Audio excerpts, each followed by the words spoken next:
Hello, hello, hello. Welcome back to another episode of Skillify English. I am your host, John, and I am so happy to be here with you today. And I'm Neha. Hello, everyone. We are so excited to have you listening to us right now. Whether you are on your morning commute, washing the dishes, or just relaxing on the sofa, we are glad you are here. That is right. You know, Neha, I really love the vibe we have today. It feels very relaxed, very calm. I agree. It feels like we are just sitting in a cozy coffee shop on a Sunday afternoon. I have my tea, you have your coffee. Actually, John, is that your third coffee today? Neha, please, we agreed not to judge my caffeine habits on air. It is my second coffee. Okay, maybe my third, but who's counting? I am counting, John. I am watching out for your health. But okay, I will let it slide this time because today's topic is all about relaxing. Exactly. Today, we're talking about hobbies and free time. This is a great topic for our listeners because it's one of the most common things people talk about in English. When you meet someone new, you almost always talk about what you do for fun. Yes, it's the perfect icebreaker conversation. But before we get into the vocabulary and the phrases, John, let's do a little check-in. Let's talk about this concept of free time. Ah, free time. That magical thing that I used to have when I was 12 years old. Right? It does feel a little bit like a myth sometimes. Seriously, though, sometimes I feel like being an adult just means making to-do lists that never end. Work, groceries, cleaning, emails. It feels like we have less and less free time these days.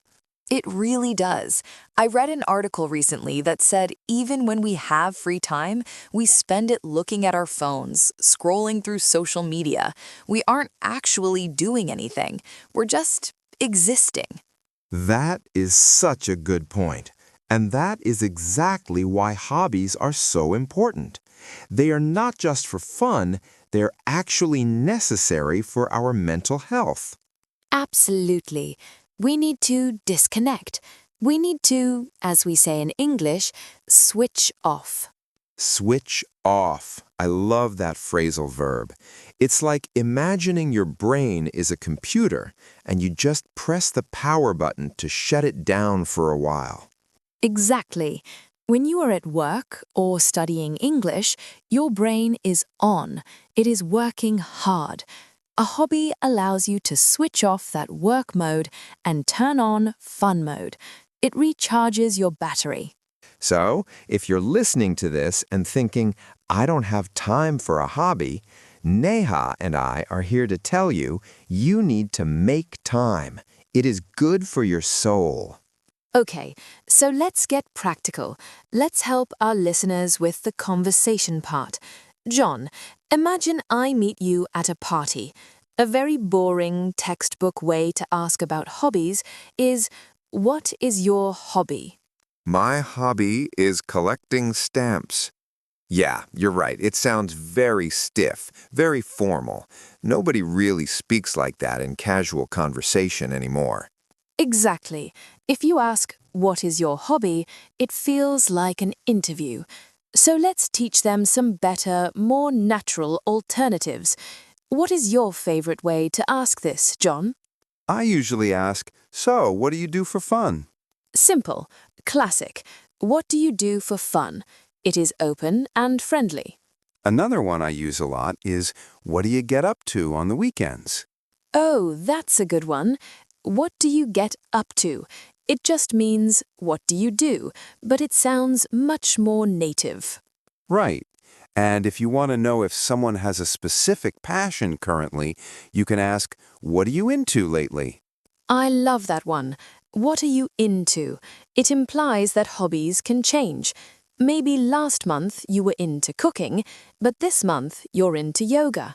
Exactly. So listeners, try to avoid what is your hobby and try what are you into or how do you spend your free time instead. Okay, John. Now comes the fun part. we cannot talk about hobbies without sharing our own. And I happen to know that you have tried many hobbies in your life. Oh boy, here we go. I want to hear about a hobby you tried and maybe failed at. Do you have a story for us? Neha, I have too many stories like that. I am the king of trying new things and being terrible at them. But okay, I will tell you about my short career as a potter. A potter?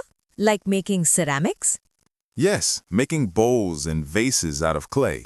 So about 2 years ago, I decided I wanted to be artistic. I thought, John, you are going to make your own coffee mugs.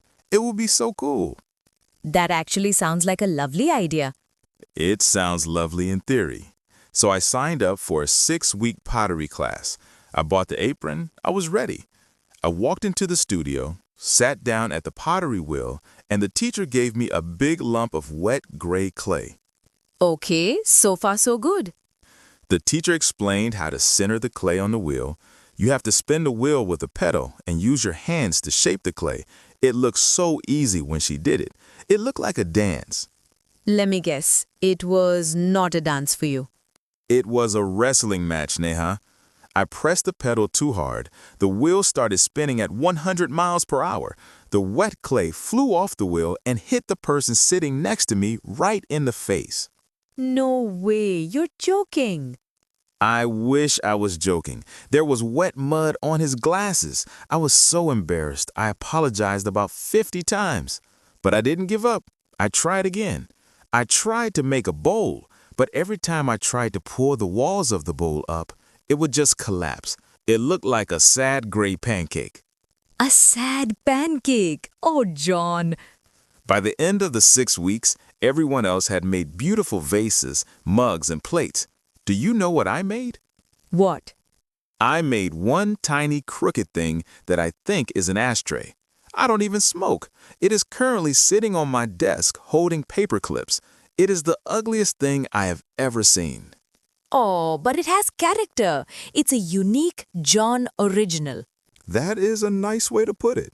I realize that pottery requires a lot of patience and steady hands. I have neither of those things. So I retired from the world of ceramics. Well, at least you tried. That is the important part. You gave it a go. True. Now, please tell me you were better at your hobbies than I am. What is something you do to relax, Neha? Well, unlike your chaotic pottery experience, my hobby is very quiet. My hobby is urban gardening. Urban gardening? That sounds fancy. Does that mean you have a farm in the middle of the city? I wish. No, I live in an apartment, so I don't have a backyard, but I have a small balcony. Over the last few years, I have turned it into a little green jungle. That sounds amazing. What are you growing? A little bit of everything. I have tomatoes, chili peppers, mint, basil, and lots of flowers. For me, it is the best way to start the day. Every morning before I check my emails or turn on the news, I go out to the balcony with my tea. I check the leaves, I water the soil, and I just look at them. Do you talk to them? Be honest. Maybe. Just a little bit. I encourage them. I say, "Good morning, Mr. Tomato. You are looking very red today." See, I knew it. Hey, it works. They grow very well. But honestly, John, there is something so satisfying about growing something yourself. When I cook pasta and I can just walk outside, pick some fresh basil leaves that I grew, and put them in the sauce, it tastes better. I bet it does. There's a sense of accomplishment. You made that happen. Exactly. And it teaches you patience. You cannot rush a plant. You have to wait. In our fast, digital world where everything is instant, it's nice to have a hobby that's slow. That is beautiful. I think that's the key difference between our stories. My hobby was stressful because I wanted a result immediately. Your hobby is relaxing because you enjoy the process, not just the result. That is a very wise observation, John. Maybe you should try gardening. I would kill the plants, Neha. I forget to drink water myself. I would definitely forget to water a plant. I think I'll stick to buying basil at the supermarket. Fair enough. Okay, let's pause the stories for a moment and look at the grammar and vocabulary here. Because when we talk about hobbies, English learners often get confused about which verb to use. Yes, this is a very common mistake. We have three main verbs we use for hobbies: do, play, and make. Let's break them down. First, play. We usually use play for competitive sports with a ball or games. Right, so you play football, you play tennis, you play chess, you play video games. And we also use play for musical instruments. You play the guitar, you play the piano. You don't do the guitar. Exactly. Next is do. We use do for activities that you do alone or activities that are not team sports, usually things that are good for your body. Like do yoga, do karate, do gymnastics, do archery. Perfect. And finally, make. We use make when you create something that didn't exist before. Like my pottery. I was trying to make a vase. Yes, you make a cake, you make clothes, sewing, you make jewelry, or you make videos.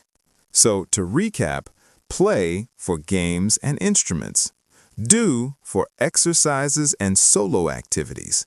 Make for creating things. Simple. But English is tricky, so there is one other category. Sometimes the hobby is just the verb itself using ing. Right, like swimming. You don't do swimming or play swimming. You just swim or go swimming. Same with running, hiking, fishing, or gardening. I don't do gardening, I garden, or I do some gardening.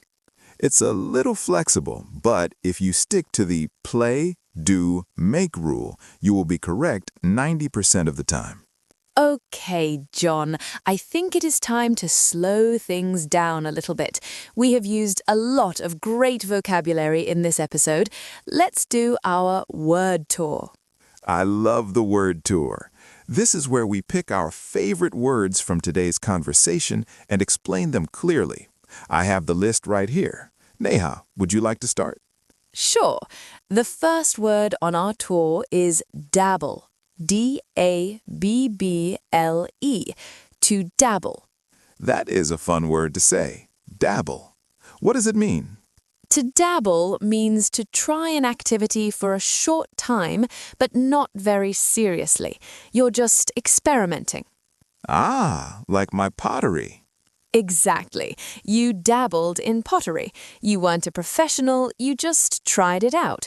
Example sentence: I dabbled in learning French last year, but I didn't get very far. Nice. Okay, the next phrase is passion project. Ooh, I like this one. A passion project is a creative project that you do because you love it, not because you want to make money. Right. It's something you do for your soul. Example sentence: my day job is accounting, but writing my novel is my passion project. Beautiful. Okay, next one. We mentioned this earlier. Switch off.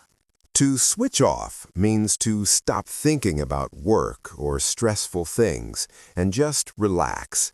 It means to disconnect mentally. Example sentence: on weekends, I turn off my phone so I can fully switch off and relax. I need to do that more often. Okay, the next phrase is quality time. Quality time means time that you spend giving your full attention to someone or something you love. It is not just time, it is good time. Right. If we are sitting in the same room but looking at our phones, that is not quality time.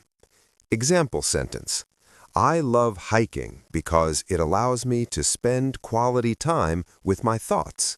Very deep, John. Okay, next is creative outlet. A creative outlet is a way to express your feelings or energy through making something. It is how you let your creativity out. Yes, for me, gardening is my creative outlet. For others, it might be painting or dancing. Example sentence: Cooking is my favorite creative outlet after a long day at the office. And our final phrase for the word tour is take up, to take up something. This is a phrasal verb. To take up a hobby means to start doing a new hobby. Simple. If you start learning piano, you have taken up the piano. Example sentence. My dad decided to take up golf when he retired. Perfect. So we have dabble, passion project, switch off, quality time, creative outlet, and take up. That is a solid list of vocabulary. If you use these phrases, you will sound so natural. You really will.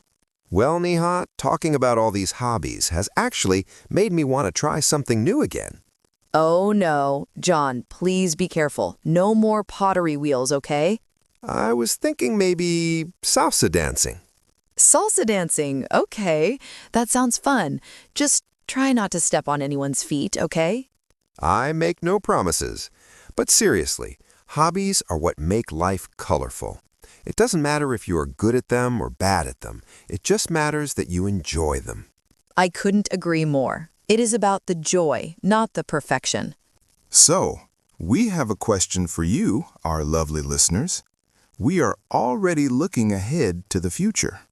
Yes, we want to know what is one hobby you want to start in 2026? Do you want to take up photography? Do you want to dabble in coding? Do you want to start a passion project like a blog? Let us know in the comments below. We read every single comment and we love hearing your stories. And maybe, just maybe, if you write a really good comment, we will read it out in the next episode. That would be awesome.